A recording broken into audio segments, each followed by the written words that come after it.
ఆడిషన్కి వచ్చాను సార్. ఏం ఆడిషన్ ఇస్తావు నువ్వు? సార్ మీరు ఏదో సినిమా తీస్తున్నారంటే మీరు ఆడిషన్ తీసుకుంటున్నారని మీ అడ్రస్ చెప్తే వచ్చాను సార్. భయం భయంగానే చాలా భయపడుతున్నా లోపల. ఏమో పుట్టుకునేమని అంటే మనకు అంతే కదా, మాట అంటారని భయం.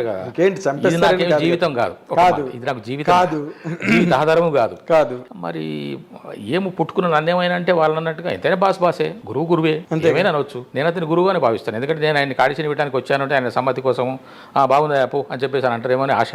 అవును. ఏం చేస్తూ ఉన్నారు? ఎలక్ట్రిసిటీ బోర్డులో పనిచేస్తాను సార్. ఏం పని చేస్తారు? ఫలానా సార్. ఓకే, మరి దీనికి ఎందుకు వచ్చావు?